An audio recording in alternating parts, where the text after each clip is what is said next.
The following program was produced by an independent community producer. The opinions expressed do not necessarily reflect those of the ECAT staff or board of directors. Good morning, good afternoon, good evening, good night. It's the Ron Van Dam Show. Hold on tight, things can get a bit weird, if you like that sort of thing. Hey, welcome to the program. Thank you again. Actually, I haven't thank you. Okay, now, thank you again. Welcome to the show. I am Ron Van Dam. I come in here once a week to use the bathroom, and then as long as I'm here, I do a little show. They have a wonderful facility here, by the way. In case you have to go to the bathroom suddenly, good place to go here. I know. Listen, I do this, I do this 5 days a week, Monday through Friday, weekdays, and that's what I do. I come in here once a week to do a television version of what I do, although it's not really a version of what I do on the radio. I interview guests, and I monologue, and we do some comedy bits and things like that. Here, I just monologue. I wouldn't dare bring a guest in here, although, again, the bathroom facilities are not so bad. But still, I don't bring them in here, so I just sit and talk, and there's no comedy bits that we do, so that's about it. I am celebrating a milestone in my broadcasting career, sort of, kind of. I've been doing radio and television for 33 years. Not television anymore, but I did for 20 of them, 33 years on the air in some fashion of radio or broadcast. So that's interesting. About 10 years ago, I got into the podcast business, and now my radio show is also streamed on all those things, the Amazon Music, the iHeartRadio, the Spotify, the Skype Live, Something Live, Pandora Jewelry Company, music, Apple Podcasts, all that stuff. So there. So we have, yesterday we reached our 3,000th episode. You've done 3,000 of these things? Yeah, just podcast-wise. That's a lot. When are you going to stop? I know, that's the problem. So we're celebrating that. Didn't have any cake or anything like that. Just mentioned it. That's about it. If you're interested in listening to a new episode every weekday, join us at newenglandbroadcasting.com or any one of those streaming things that I just mentioned, or some syndicated stations across the country. See, I talk for a living, but I can't talk well. That's unbelievable, isn't it? Not so much. Not so much. I thought of opening up a store selling placemats. And then I figured, not that many people really need placemats or want them, so why invest all that money in placemats with all those different sizes and colors and things like that? So I dropped that idea, and I stuck with radio. Okay. Something happened to me about a week ago. I'm raising my hand because otherwise it would be incredibly boring, because I don't move at all when I'm doing. Nobody who does a thing in here moves their hands at all. So I feel obligated every once in a while to make physical actions. About a week ago, this acquaintance that I had, apparently this acquaintance thought that I was a friend of his. No. I choose my friends very wisely, because to me friendship means something that it probably doesn't mean to other people. First of all, a Facebook friend is not a friend. It is somebody who has somehow engaged you, but you never engage them back. That's not a friend. Stop calling it a friend. It's not a Facebook friend. It's a Facebook, I don't know who you are, but whatever. That's what it's called. Anyway, so Facebook has bastardized the friend terminology, obviously, But I hold it near and dear. I mean, a friend is somebody that I can depend on, I can rely on, and that's a lot of work. It's a lot of concern. I can't do that. That takes up time. So I have a lot of really good acquaintances. Have they reached friend status? I don't know. It depends on your definition, and that's not mine. So this really good acquaintance calls me on the telephone. You mean he didn't text you or email you? No, it was a telephone conversation. You know, somebody probably died then, right? It's that important. Someone's very, very sick. We've got to get to the hospital immediately. You know, phone call, what? Who does that? Who does that? Guy calls me and says, Ron, can you drive me to the airport next Wednesday? Well, I never heard anything so funny in my life. I paused. He thought I hung up, but I paused for a long time because I didn't want to be a nasty, horrible person, nor did I want to continue that facade. So I responded by saying, no. And he said, no, I can't do it next Wednesday. Oh, I have a dental appointment. Yeah, but this is in the evening. Yeah, it's extended hours, and that's it. I have a molar that is somehow transitioning into some type of organ on its own, and it's painful, even though right now I don't feel it, but sometimes it's painful, and so I'm on standby, so I could get a call any minute, so I can't make any kind. But Ron, this is like Friday, and I'm talking about next Wednesday. Wouldn't you take care of your tooth? Look, don't grill me like this. I can't do it. I've got a lot going on, and everything is up in the air. I have a lot of balloons being delivered. It's all up in the air. I can't commit. I can't commit. So no. And he said, oh, okay. Well, I'll talk to you soon. I said, yeah, whatever. And that was the end of it. I cannot do things like that for people. I'll do it for family, but otherwise not. I can't do that. I can't do that. That is so much out of the way. And I happen to live in the greater Boston area. I don't know how great it gets to the point where I live is part of the greater Boston area, but the airport's in Boston, and I have to drive through traffic.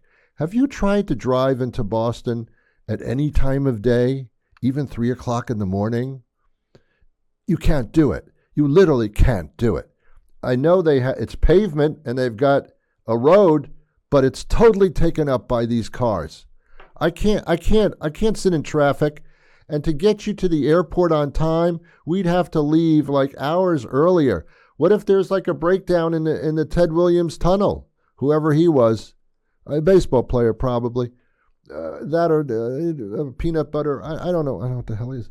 But what if there's a breakdown in the Ted Williams tunnel and I can't get to the airport? Then we got to sit there in traffic and get all nervous, and then I got to go all the way back again and sit in traffic just to go. It's like a venture. It's good. It takes me like a week to get into Boston and home. I can't do that. But instead of going through all that, I just say no. I can't. I'm not doing that. For family, I will. I'll take the punch. But for an acquaintance, what? You've got a nerve asking me like it's nothing to me. You know, I was looking for an excuse to sit in traffic, to be honest with you. This is perfect. So sure, I'll take you to the airport. I love traffic. Oh, I love it. Sit in a tunnel with the fumes and oh, man, hit me up, baby. So no. So I said no, and that was the end of it, and that's it. I don't know if this acquaintance is going to contact me again because I think he found that insulting. Why is that insulting? I said, no, aren't you old enough to understand the word? Seriously? No. No.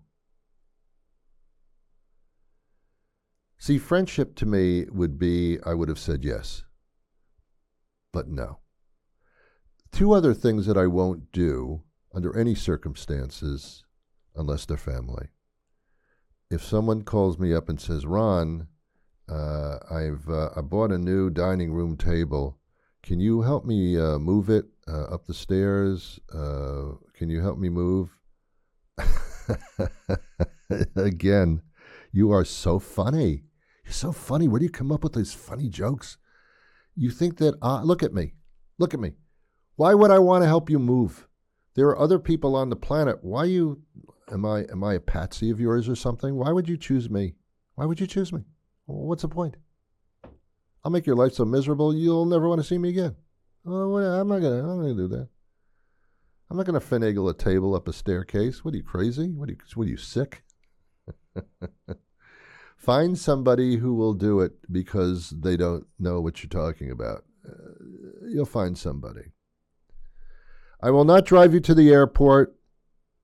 I will not help you move anything. Not a dining room table. Not a moving truck. I'm not going to help you move your bowels. Nothing like that. Ron, that's a little much. A little much, perhaps. A little much. What's the other thing that I won't do? I will not. If you call me up and say, Ron, hey, let's have a paint party. I'm sorry, I don't understand what you're saying. A paint party? What? Why? What? Yeah, I want to paint my living room. It's right now it's like an eggshell white. I want to make it like like more of a puce colored kind of thing. Can you come over on Sunday and help me paint my living room? Again, I don't know where you find these jokes. They're so funny. Ron, if you come over and help me paint, here's the hook. Ron, if you come over and help me paint the living room, I'll get a pizza. Okay, you never said that to begin with.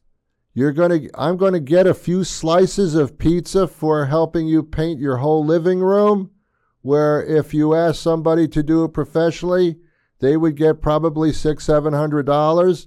But me, I get a few slices of pizza. Let me just ask you, pepperoni on it? No. Screw you. I ain't gonna do it then. No, I'm not going to paint your living room for a couple of slices of pizza. What are you taking advantage of me? Child labor? I'll tell you what. I'll come over and I'll do a paint job you won't believe. It will be horrible. You'll have paint all over your rug. You'll have paint everywhere. You will never ask me over to paint again. You'll have paint on your pizza. And you can take your pizza and paint it. No, I'm not going to help you paint. No, I'm not going to help you move something. And no, I'm not going to drive you to the airport. Who do you think I am? So that's my definition of friendship. If I said yes to any of those things, you are a friend or a family member. If I've said no, or if I've even tried to come up with some excuse, you can damn believe you're not high on my list. Not that that matters. There are other people on the planet. Look, I'm not the only one. There's like zillions of people out there. Go ask one of them. Ask a stranger who doesn't know you. Tell them that there's pizza involved. You'll be amazed what you can get away with, but not with me. Not with me. It's going to take more than that.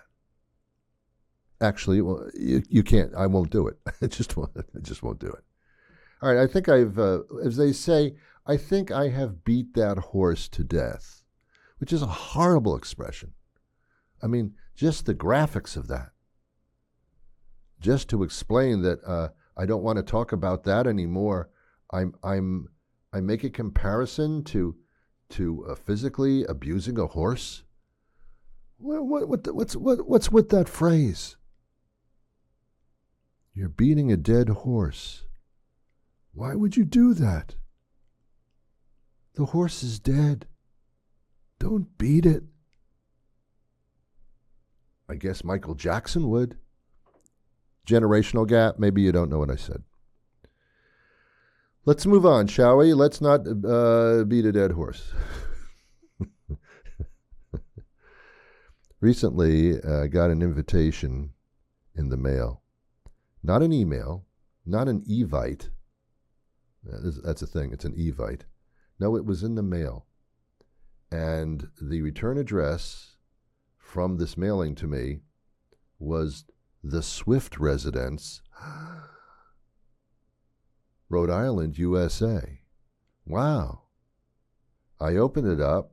I don't know any Swift. I opened it up, and it was an invitation from Taylor Swift. Now, I don't know her. We're not friends. I never helped her move or paint her house, one of her many houses. And I certainly don't have to drive her to the airport. So, like, why me? My immediate reaction was, you probably addressed it wrong. You were looking for that wrestler, Rob Van Dam. It's a very similar name to mine, but he's Rob and I'm Ron. Maybe that's what you were doing? I don't know. And she says, I've recently, as you probably read, I've recently became engaged to Travis. And I said, Travis Twitt? Or Travis who? And I can't pronounce his last name. It's Kelce, and I don't know if it's Kelsey or Kels. I don't know. I just don't know. But she got engaged to Travis. All right, I really didn't get an invitation from her, okay? I made that up. It was a way of getting into the story in a personal manner, but no, I didn't get an invitation from her, nor complimentary tickets to one of her 5-hour-long concerts. I didn't get that. But she is indeed engaged. And I happen to know a couple of things about Taylor Swift. The first thing is she is filthy rich. Ron, did she have $500,000, $500,000? No, more than that. She have $1 million? No, more than that. $5 million? No, more than that. $10 million? No, more than that. $100 million? No, more than that. $250 million? No more than that. She has $1.5 billion with a B. $billion. How much money do you have to have money? Money must be incredibly obsolete to her. At one juncture of financial comfort, do you actually, how can you not have any value on anything anymore? She can have anything she wants, as many as she wants, and still have another $1 billion left. So how much is her fiancé, Travis, worth? What is their net worth? What is the worth of their net? Travis, Kansas City Chiefs, he's a tight end. Well, that's personal. Only Taylor would know just how tight his end is. You know what I'm talking about, huh? You know what I'm talking about? You know what I'm saying? Guess how much Travis football players worth? Take a guess. Yeah, football players make a lot of money, but usually they're quarterbacks, make a lot of money. Travis Twitt, Travis Kelce, whatever. When I hear Kelce, I only think of Kelsey Grammer, and I know Taylor Swift is not engaged to Kelsey Grammer. I doubt that so greatly. Travis is worth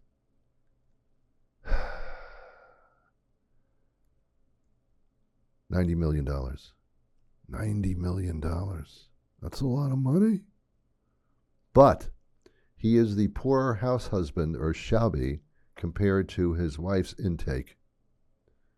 And it must be tough for poor Travis to earn so little money compared to his wife because of that sexist chauvinist thing that goes on, But that's the way it is. Taylor is one of the richest women on the planet. She's up there. There's another celebrity in this country that makes more than Taylor Swift.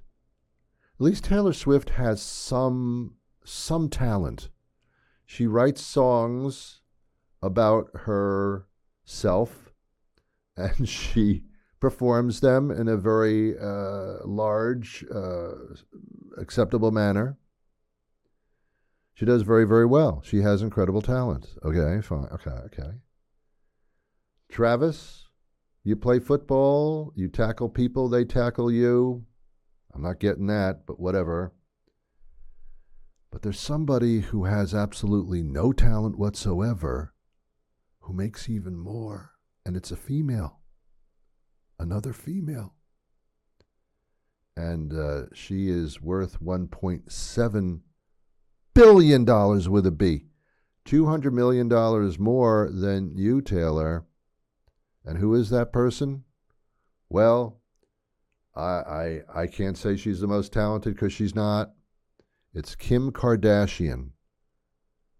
For the life of me, I don't understand why. Yeah, she had a popular television show. So do a lot of people. She owns businesses.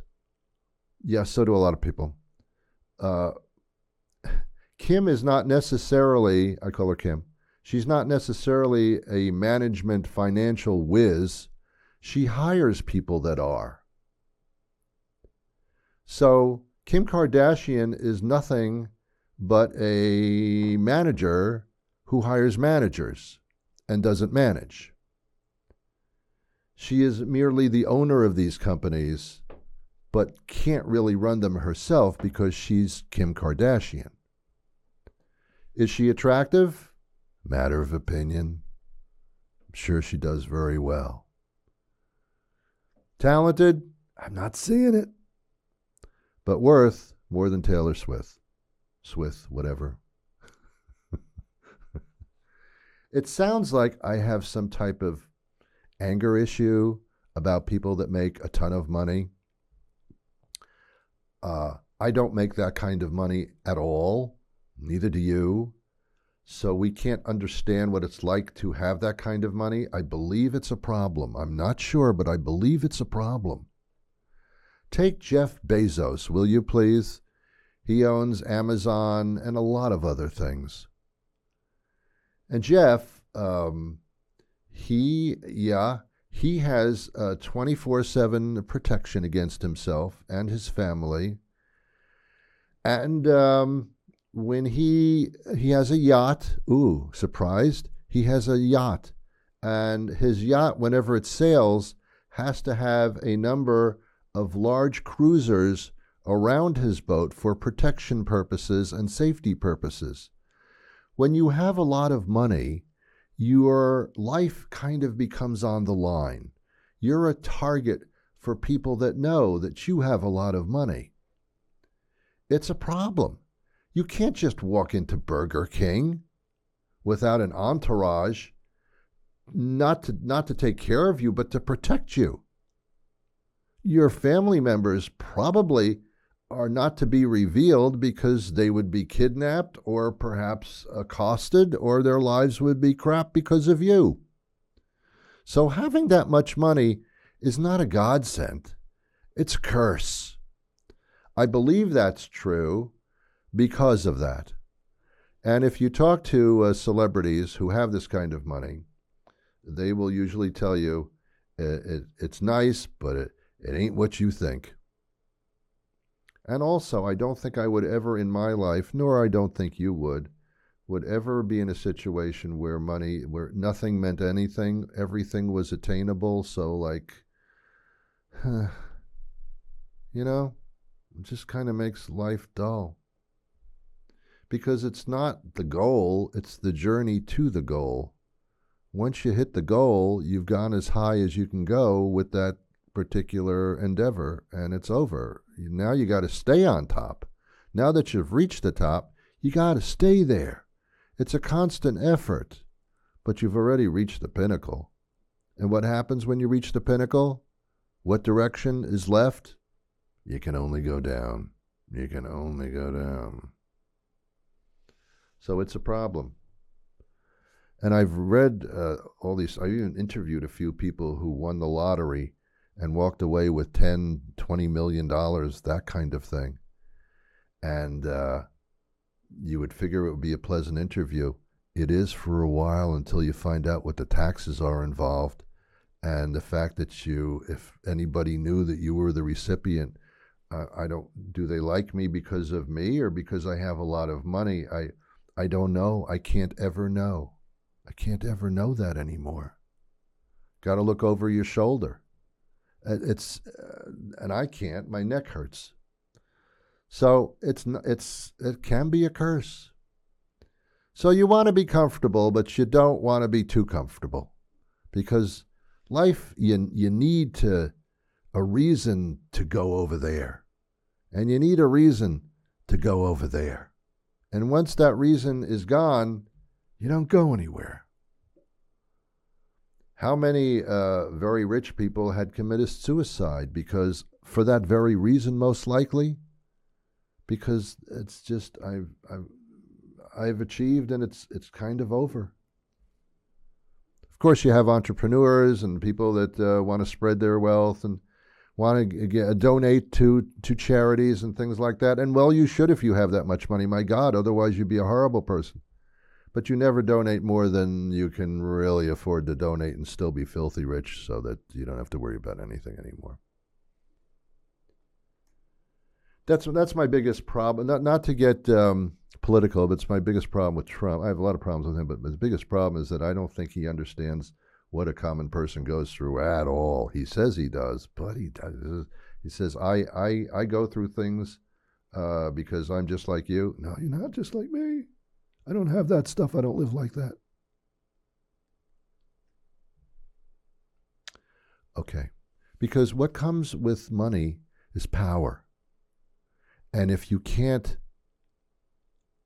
divide the two, then you get stuck. And that's unfortunately what happens. I'm just about out of time, and that's a good idea, because I had other things I wanted to talk about, but I don't think they'll really be apropos for you. Maybe some other time. I do ask you, I invite you to listen to my program every single weekday. It's a new episode every single weekday. So join me, jump on the boat. Actually, it's the Titanic. It feels like it sometimes, but it's the boat. We're all in the same boat. We all put our pants on the same way, over our heads, right? Yeah, that's right. And I thank the good people of this, whatever this is, the town of Secaucus, New Jersey, for sponsoring this show. I know this isn't Secaucus, New Jersey. I actually used to drive through Secaucus, New Jersey when I lived in New Jersey, and it's nothing you really want to do. Ladies and gentlemen, I'm out of time for today. Have yourselves a wonderful day. I wish you peace. Bye-bye.